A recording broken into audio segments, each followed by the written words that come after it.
packet pushers.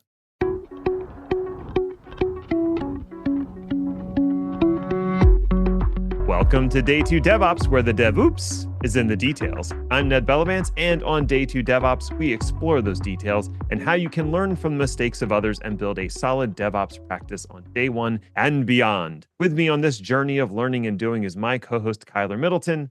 Hey, Kyler. Hi, Ned. Today, we talked to Leanne Potter, who's a cyber anthropologist and head of security operations for a major UK retailer. And she talked about how there's no team company inside an organization. There's lots of teams, and often one team can win only when another team loses. And you need to understand those relationships to effectively relate to people. Also, that security can feel like someone coming into your house and rearranging your furniture. So it's security's job to get invited in, sort of like a vampire. And security is a conversation and a relationship. It's not a job. It is something that you need to maintain and build in order to be effective. And I thought all of that was very relevant. I just love that she comes to all of it with this anthropological bent. So please enjoy this conversation with Leanne Potter. The title. So maybe we need to start with the anthropologist piece of that. Did you actually study anthropology while you were in university? Yes, I did. So anthropology, for those that don't know, it's not what Ross from Friends does. That's paleontology. Okay. It's not what Indiana Jones does. That's archaeology. These methods are a bit unscrupulous. I think the British Museum would probably be really interested in hiring him for what kind of work he does. But anthropology is the study of human cultures. And I actually started off my career as a digital anthropologist. Now, what that basically means is that I studied how online cultures are formed and develop, grow, and eventually collapse, because all culture in some form collapses in some sort of way. And at the time when I was studying it, there was a little bit of pushback in the anthropological community, because normally you study either far off cultures different to your own and things like that. But I was really interested in this thing called the internet and all these communities that were springing up. And people were just like, that's not real though. That's not real culture, is it? I was like, I think it might be. And, as I was studying online cultures, I was like, we actually replicate human society almost exactly the same in the online world as we do in the real world. And nowadays, obviously, time has proven we spend more time online than we do actually, in real life, engaging with people. I see more people through a screen than I do an actual person face to face. And so time really told them that. And I'm here to kind of talk about how much of an influence culture has on technology. You can't have one without the other. Right. Culture really describes how we're going to build the technology going forward, how we're going to use it. And oftentimes technology companies, when they don't consider culture in mind, their products fail because of that. And it's really important to think about what is the human element throughout. And so as my career kind of progressed, I moved away from being just purely academic, and I was working in a field where I actually was able to apply my anthropology in a real life organization. But I was like, it's all very well and good talking about policy. It's all very well and good talking about how do we build stuff in mind. Should I actually be helping to build this stuff as well? So I taught myself how to code and became a software developer for a few years. And then later down the line, started doing cybersecurity, mostly because as a developer, nobody else in the team wanted to do cybersecurity. I'm sure lots of your audience can relate. So I was doing things like, it started off very small, like pen test remediation. So we'd get a pen test in and I would fix the code and things like that. And I kind of got the bug there because I thought it was very interesting the way we think about safety and security as a culture in comparison to how we think about safety in the real world, locking your doors and things like that. So there's a very interesting discussion to be had there about culture and safety. And obviously, everything we do, there's always some element of us giving away something, either, by the very means that you're putting in your password into something, regardless of how safe and secure that actually is, that whole technology process, you're giving information away, you're giving your data away, all those little clues and breadcrumbs that leads to you being more well-known now than you ever were before. And what does that mean as a culture that I can find out, like for yourself, Ned, I can find out, go on LinkedIn and find out as much as possible about you, then jump to Facebook, then jump to Instagram, or, listen to all the episodes, and I can get AI to do that now. Listen to all the episodes, tell me everything they know about you. We've never had that before. It's going to be interesting as a society to have all that information at our fingertips. The only time we would have something like that was for very public figures who left a detailed public record of their life. Mm-hmm. But for the average person, that breadcrumb trail just didn't exist until now. But now we leave little breadcrumbs of ourselves everywhere we go. And until recently, you weren't able to assemble those all back together. But then with the advent of machine learning, big data, and AI, now something can take all those breadcrumbs and mash them back together. And that's kind of like what Meta does, honestly.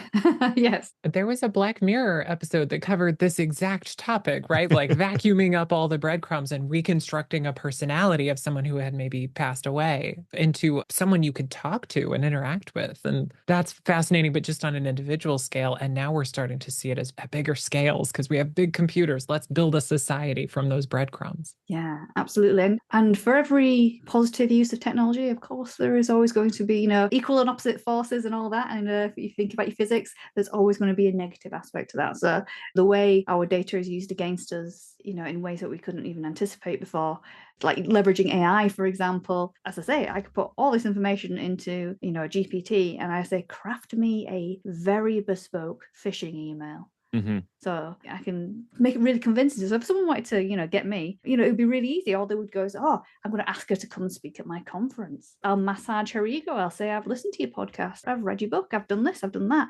You massage that ego and go, I think you're brilliant. Click on this link to find out more.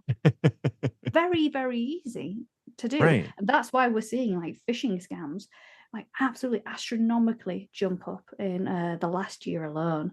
I want to back up way back to where we started, which is you studying anthropology. And the topic that you chose was this sort of virtual or online cultures. Yeah. And I feel like we build this artificial sort of bifurcation between the physical or the real world. I'm using air quotes here, like I know, big yeah, air quotes, me too. real world and the virtual world. And I think building that bifurcation is probably wrong because it's one continuous person. Do you feel that there is some justification for breaking it up, or should we try to sort of merge those two together? I think the merge has already happened. I think, as I said, the pushback when I was originally saying to my lecturers, this is what I want to study rather than the kind of traditional uses of anthropology, was why? Why do we need to record this element of society? What is the significance there? But my findings were that we do replicate cultures pretty much exactly.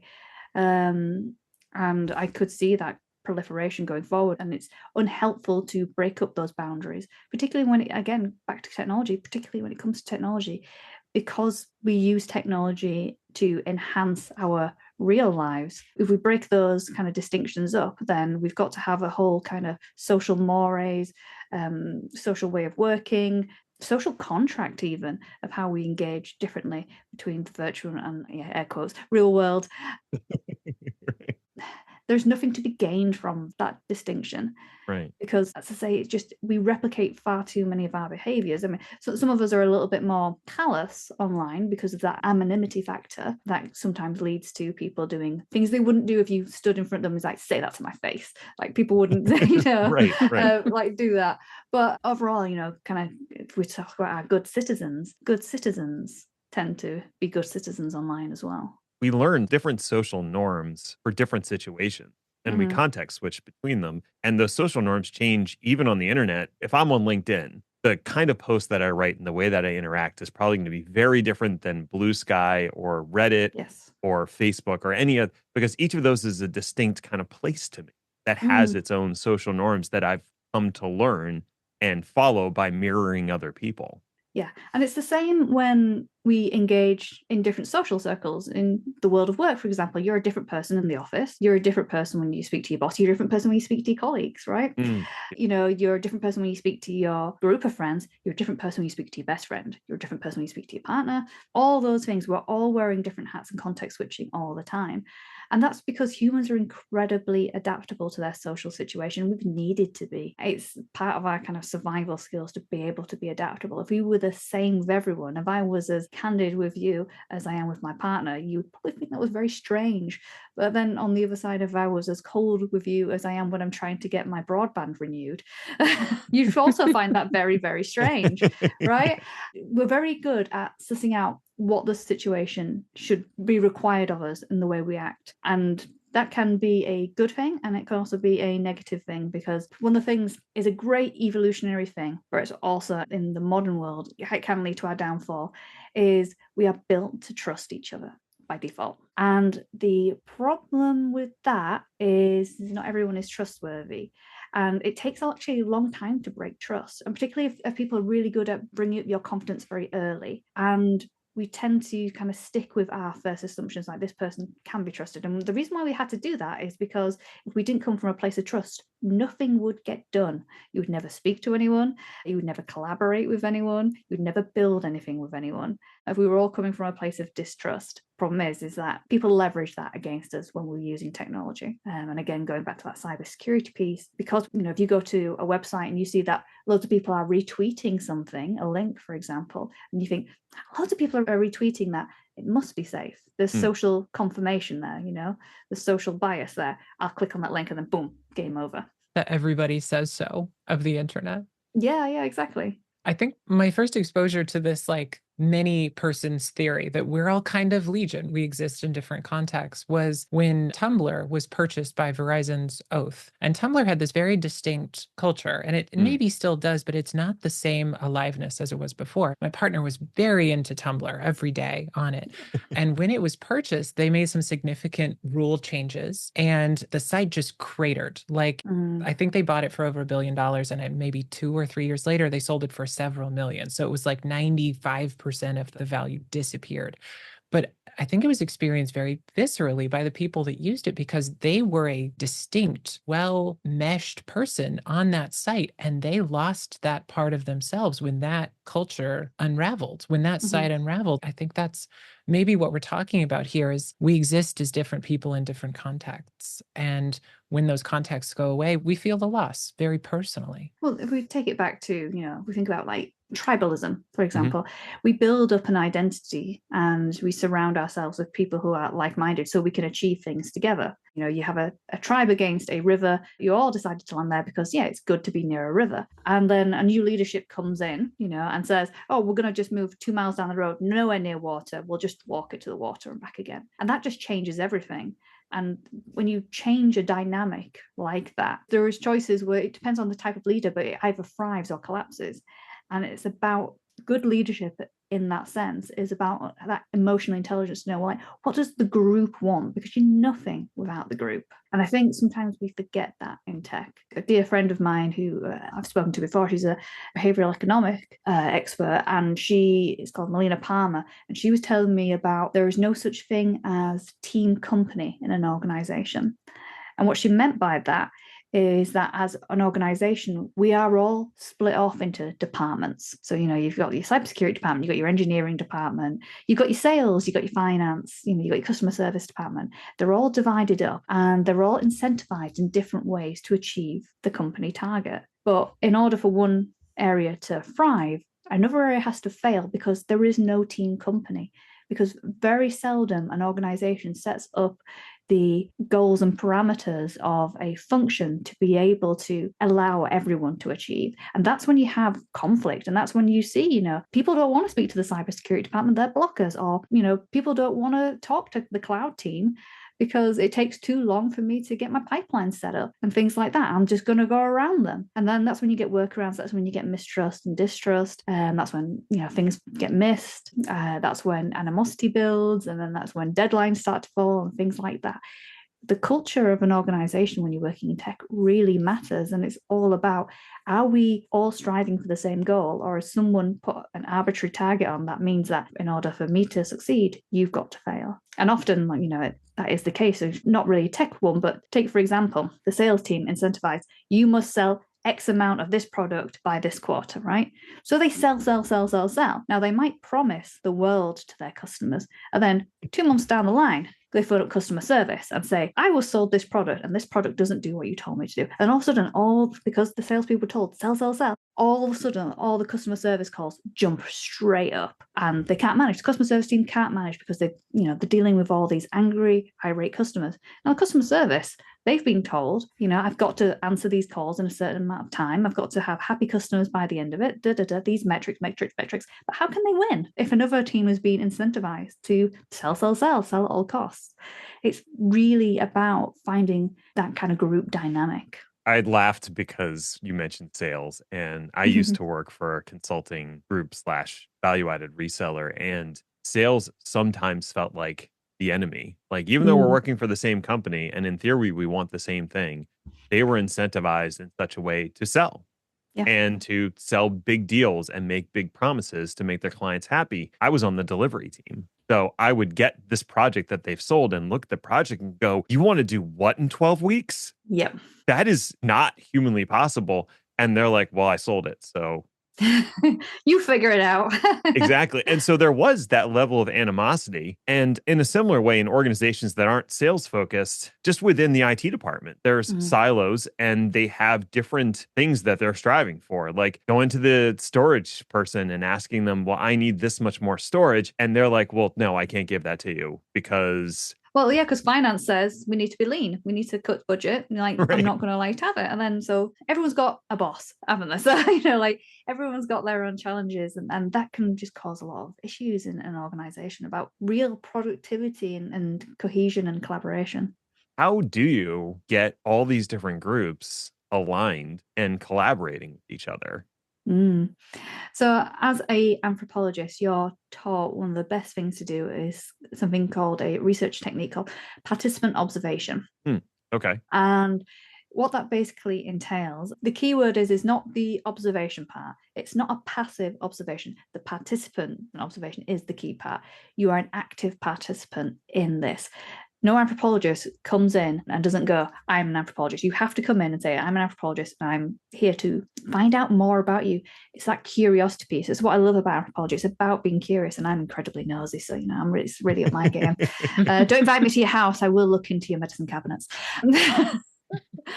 One of the things you've got to do is really understand where people are coming from. And it's not necessarily the things that they are saying, it's the things that's not being said. Now, it's very difficult for people to hire anthropologists in their organization. It's not an easy line item to sell.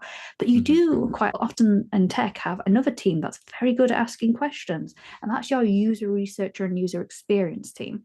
Right. And I always think you should really make friends with those, no matter what department you work in technology, because they are fantastic. They spend all their time asking, why do we do it this way? What would be a better way? And if you can learn some of the techniques they do about asking questions, about understanding motivations behind why people do the things they do, you'll come into a much more richer understanding of why maybe that team over there is doing something that you disagree with. Why do they work in that way? For example, one of the first things I do when I join an organization is I make sure people know if the organization works in an agile manner. I make sure the cybersecurity team knows what agile means, because quite a lot of them don't.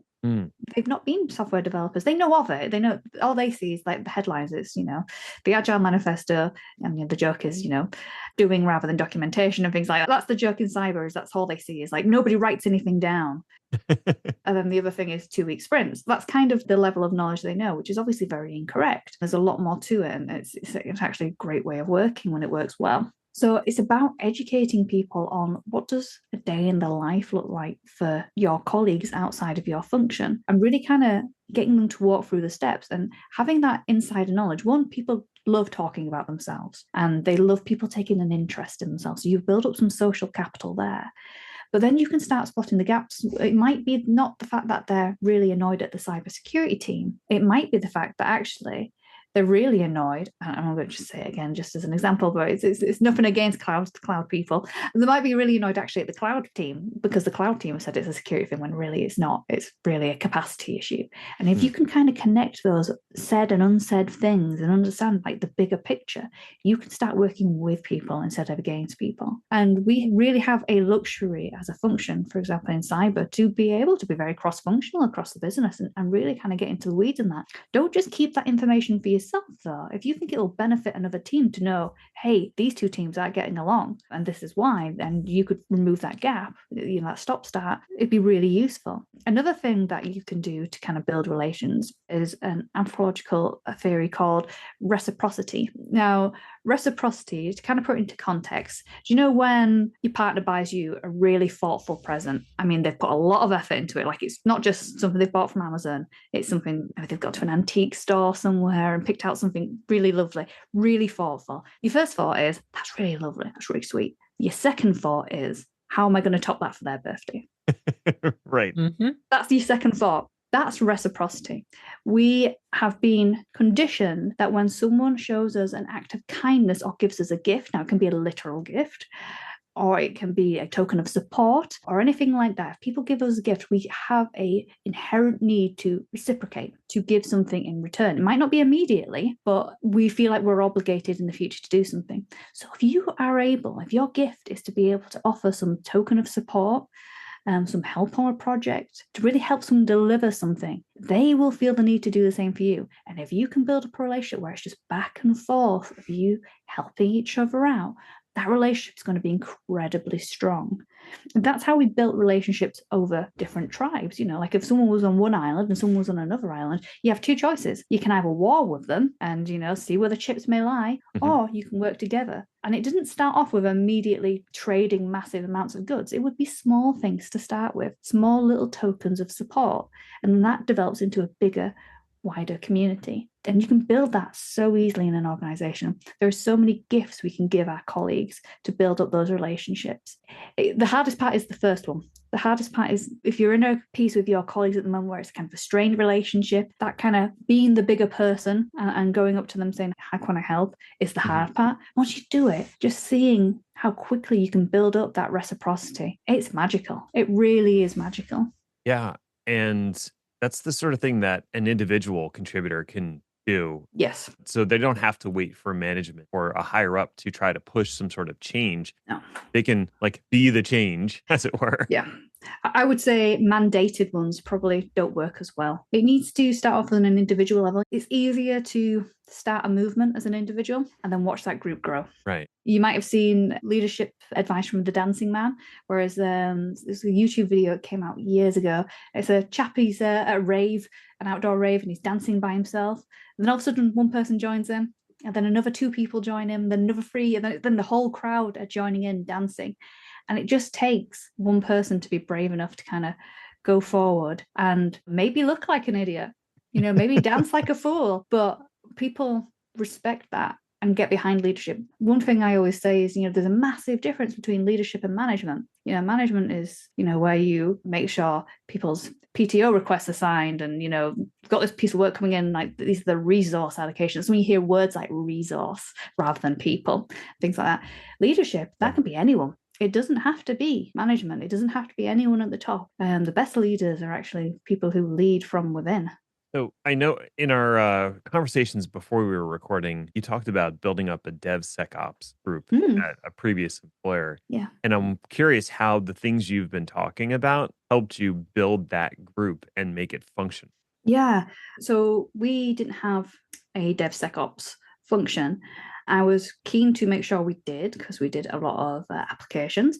And one of the kind of easiest ways to kind of get in and sell that, because we could have started off, obviously going DevOps and then going DevSecOps, which tends to be the traditional thing, but we had nothing. So we had the luxury of being able to start with DevSecOps, having security embedded in from the start. Wow. Okay. But I have done it the other way around as well, where we've built in from it.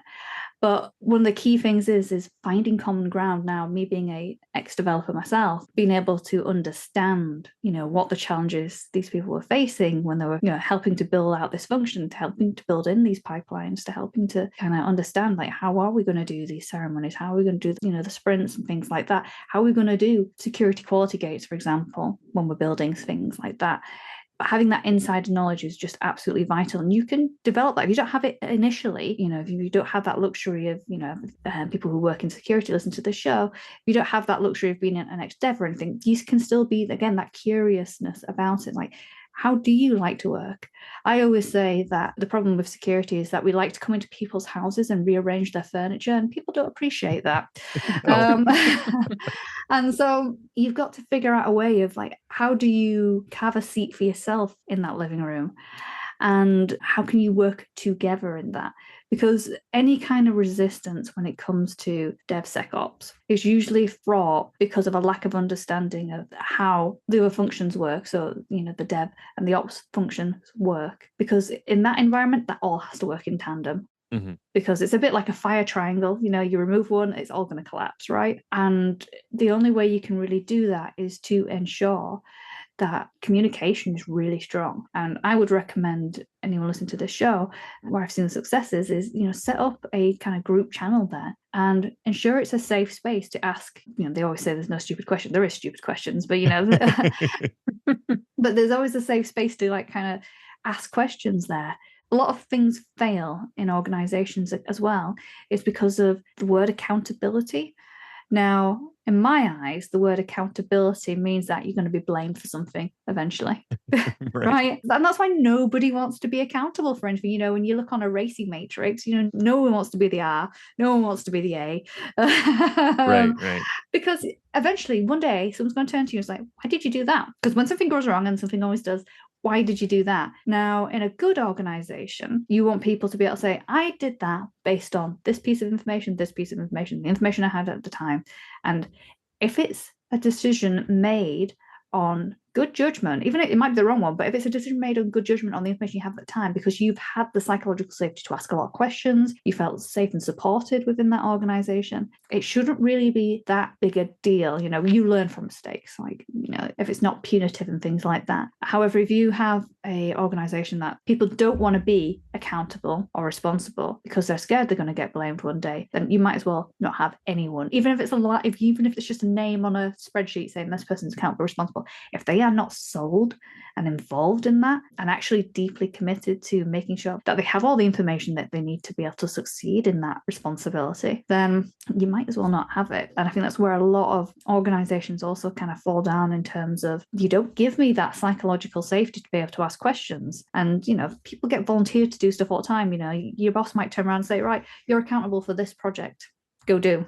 Right. And, a lot of people just go, oh, okay, I am just a line on a racing matrix somewhere. Maybe one day someone will get in touch with me and ask me a question. And that kind of sort of passivity, because the culture is not quite right enough for you to actually be able to go, actually, I'm going to embrace this role. I'm accountable, and therefore I want to see this succeed. You need to be able to have that kind of culture where people feel like they can ask the right questions, communicate well. And if something goes wrong, or when it goes wrong, they're able to justify their actions because they've been supported throughout the entire life cycle journey. And that just doesn't happen very much. I've seen that called blameless culture before, which is, I think, just a synonym for what you're describing, that we operate as a collective. No one operates as an individual. And if something fails, we share that collective responsibility for righting the ship and finding out, what happened collectively. You didn't fail as an individual. We failed as a group to identify this risk and remediate this risk. And I really like that framing. I think that helps support the individuals and support this way of thinking that we need to be thinking ahead about the failures that are going to happen for our peers too, for our group, to remediate risk collectively and not just as an individual. Because we're all just kind of, without this sort of systemic thinking, you're sort of just looking out for yourself, right? How do I not get blamed? Versus, how do I make this so it doesn't fail? How do I build this so someone else can take it over when I want to move on to something shiny? That's at least how I think about the world. Yeah, and it's interesting because some people come up to me and says, oh, well, do you not want any blame culture? And I was like, not the type of blame you're talking about. Like, justifiable blame. If someone comes in and is just like, I'm going to be reckless, I'm going to be crazy, definitely, and people say, oh, you talk about blame, Leanne, when it comes to cybersecurity. If someone clicks on something, yes, that happens. But if they click on it because they were fooled, and, I've clicked on things I shouldn't have clicked on, I've been hacked before, and it's my day job. But the only time you really blame someone is if you've taught them again, they keep doing it. To me, that indicates something else going on there. Or if they've actively gone out to be malicious. I don't know about you. Maybe I've just been lucky. I've never come into work and met someone who was like, I'm going to be awful. I'm coming to work to do a really, really bad job. I've never met anyone. People come to work wanting to do a good job, right? Mm-hmm. And so, yeah, this idea of blame, it's misplaced. There is occasions where, yes, you do need to challenge people's behaviors, sometimes strictly, but for the most part, it's all a learning exercise. Even people who've had like horrific breaches. So one example I always cite, just because they handled it so well, is in the UK, the British Library had a huge hack. Now, it's quite stupid because criminals, the British Library has no money. Why would you do that? They did ransomware, but they just caused lots of issues for them because British Library had no money to pay it, had no money anyways, had no money to pay it. So what that led to is eventually they had to just do a whole rebuilding process, and it was costly. It's still ongoing. But one thing they did really well is that they released a document which went through step by step all the decisions they made, why they made them, what they could have done better to do it. And it's such a robust, transparent document that I actually use that document to do tabletop exercises myself, just and demonstrate like this is a living, breathing organization that has its foibles, that has its issues. Yeah, it didn't have enough money. There's one point it says we could have used MFA more. We should have upgraded our systems. We put in a request to upgrade our systems. It got denied. That kind of thing. Like documents all those decisions and says, yeah, we could have done this, coulda, woulda, shoulda, but we didn't. And at the end of the day, we're dealing with those consequences. There's lots to be said about introspection, about thinking, oh, we should have done this, should have done that. Really, when it comes to tech these days, yes, it's an important consideration, but we need to think about today and tomorrow. And failure actually enables you to be able to do that. And so I'm always one for yes, failure is not great. Don't want a cyber incident happening all the time, or don't want a technology failure happening all the time. It's not great. But that learning experience and that actually opening my eyes, like putting my head above the parapet and looking around, going, oh, right, yeah, this is actually how we're working now. And this is what we need to do in the future. That's more important. And building a culture that embraces failure in that way is really important. Yeah, I have to admit, whenever I write code and it runs successfully the first time, I am very nervous about that. Because I assume that I'm going to get something wrong and that I will have to learn from whatever that thing is. So if it actually succeeds the first time, I'm like, there's no way that's right. I need to triple check everything because I'm sure that it actually didn't run properly and I'm just not catching the error right. Yeah, no, absolutely. One thing that you brought up is the idea of getting people involved in the decision-making process so that they feel that sense of belonging and then they're okay with being accountable. And that really spoke to me because if I'm told to do something, I have an obstinate nature about me where if you tell me do this thing this way, my immediate reaction is no, I'm not gonna. That's it. And that tends to be, again, the autocratic way of a lot of security teams is, I want you to do it this way. No. Again, it's that whole thing of don't rearrange people's furniture. They don't like it. Right. I am one. Going back to that reciprocity piece, start building up those relationships, right? Once you start building up those relationships, you can also start having discussions about people's capabilities. And you'll realize, I used to be an ex-dev. Apart from the last few months where I've been doing an MSc in computer science, I haven't written code in a couple of years until that point. I'm not an expert anymore on coding. My devs are. Right. Utilize those expertise and have trust in those expertise. Again, going back to that thing, nobody comes into work to do a crap job. Nobody comes into work to bring down the company with a security vulnerability, right? If someone figures out, actually, that line of code that they wrote brings down the company, that's their worst day of their working career, right? Nobody strives to achieve that, right? Yes, there is lots of factors in play, like time constraints, budget, education, awareness, things like that. All that comes into play to why something like a vulnerability might be introduced into the system. However, in trusting your peers around you that they are actually the experts, you can start working on how much of the reins can I loosen up so they have more autonomy to do their job. And that's what it's about. We in cybersecurity, there's not enough of us. We're one of the most smallest unloved bunches in an organization. I think it's something like one cybersecurity person to every 100 developers in an organization. It's tiny. We're a small drop in the ocean. There is no way we can have oversight of everything. So the best way to counteract that is to enable people to do their jobs. And if that means saying, okay, what do you need to learn about secure coding? Can I get you some training? Can I get you a tool like Sneak, for example, that does it in the IDE for you? So while you're typing, it'll flag up and say, hey, you're about to put in a code injection vulnerability here. Do you really want to do that? No, I don't. Give people the tools and the education they need to be able to make good decisions, and then have that open door policy where people can go to you hey, Leanne, you gave me the education, you gave me the tools, and you gave me the autonomy to work. However, I've come across an issue. Can you help, right? Can you help me work this through? And don't just be well, you wanted this. You wanted that autonomy. You wanted that responsibility. You wanted to be able to just go do whatever you want. No. It's about collaboration, about working together. It's about making your lives easier. Your life as a security person easier, but making their life easier. If their lives are easier, your life's going to be easier, right? And at the end of the day, one thing I always say to security people is, unless you work in an out and out security company where you're building security tools or your product is security, most of the things that the devs are doing are there to pay your wages. You better enable them to be able to pay your wages. There's no point saying no to a new feature, unless it's a hard no because it's shoddy and will cause issues. There's no point saying no. And that's where something I've been kind of using a lot in the last few years, because I've been doing a lot of stand-up and improv. And there's a principle in improv called yes and.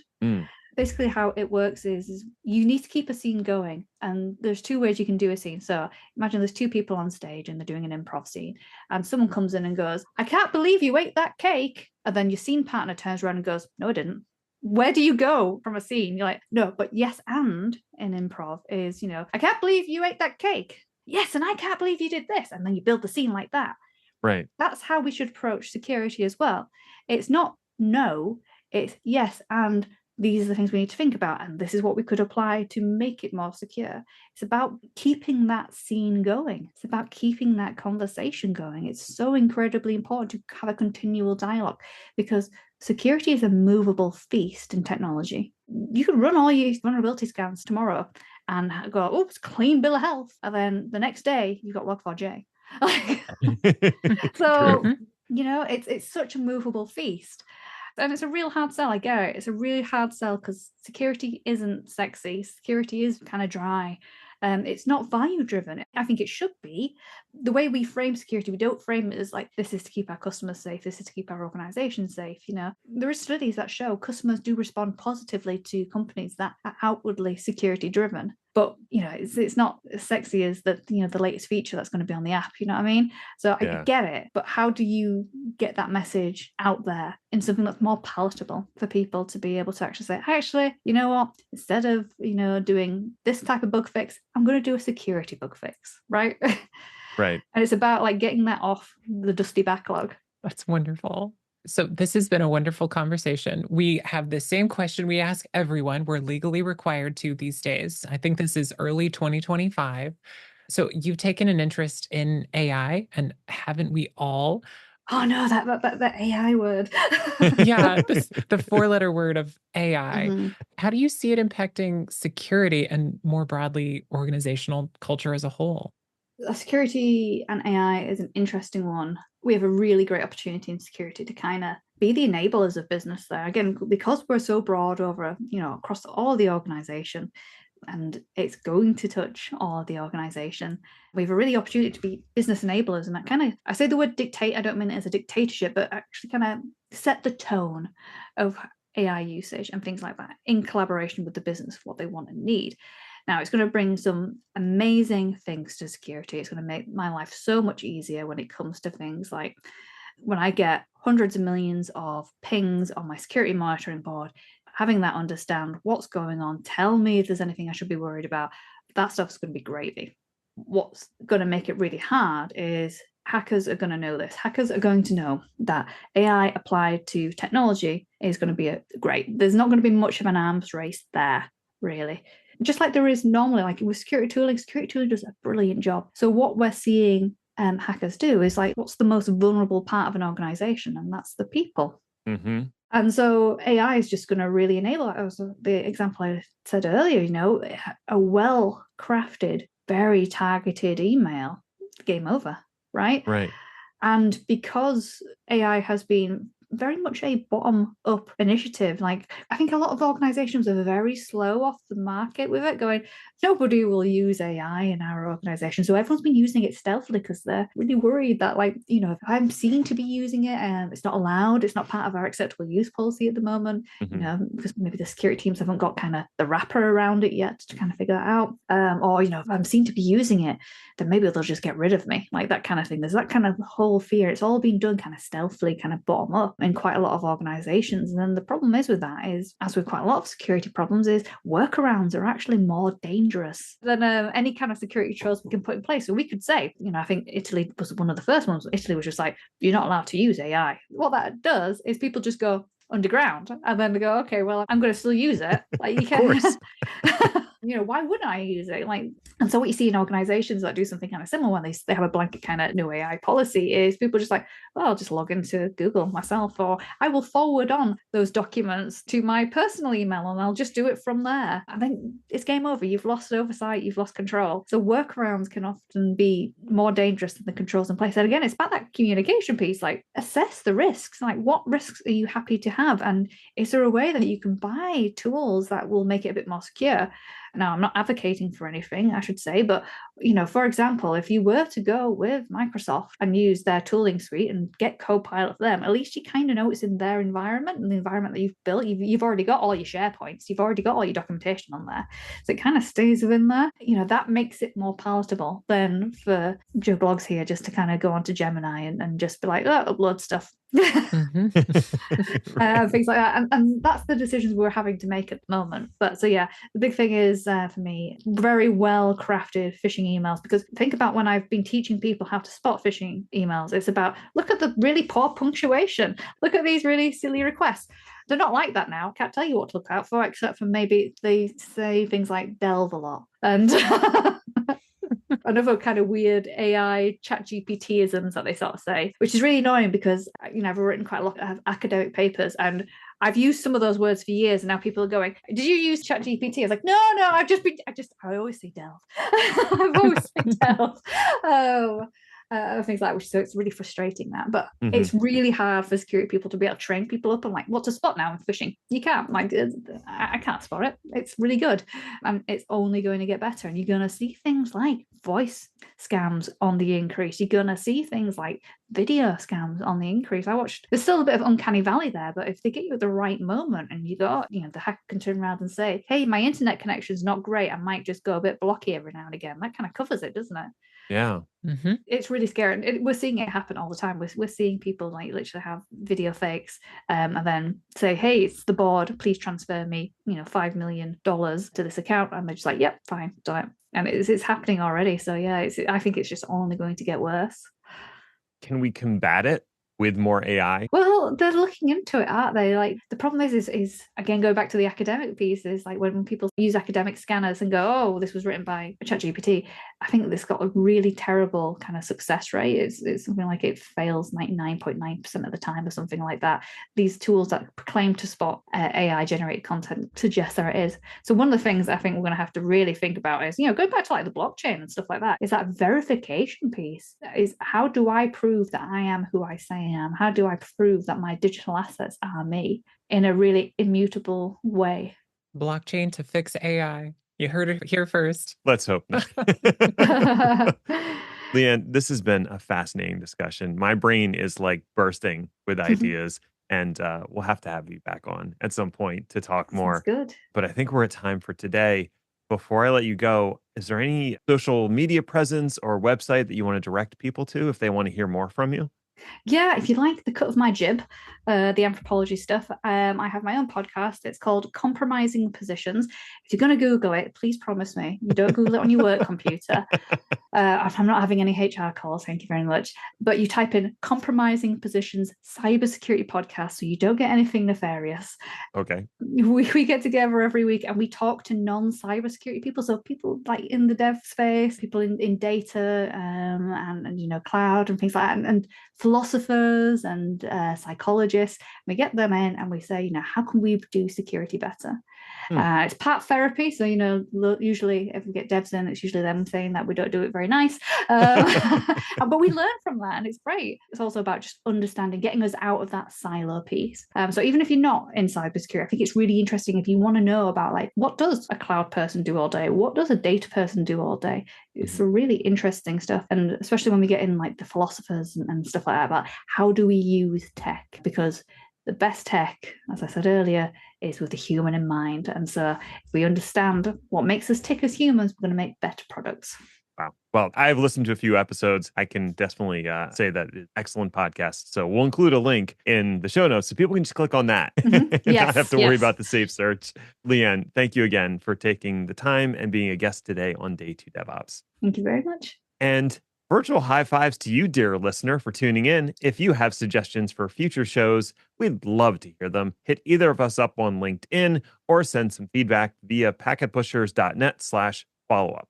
You can find me, Ned Bellavance, at nedinthecloud.com and my amazing co-host, Kyler Middleton, blogging over at letsdodevops.com. And we're both pretty active on LinkedIn. Stop by, say hello. If you like engineering-oriented shows like this one, visit packetpushers.net/subscribe. All of our podcasts, newsletters, and websites are there. Might I recommend Technically Leadership with Laura Santamaria? If you enjoyed today's episode, I think you'll really like the conversations Laura is having with tech leadership. Till next time, just remember that doing DevOps is awesome, and so are you.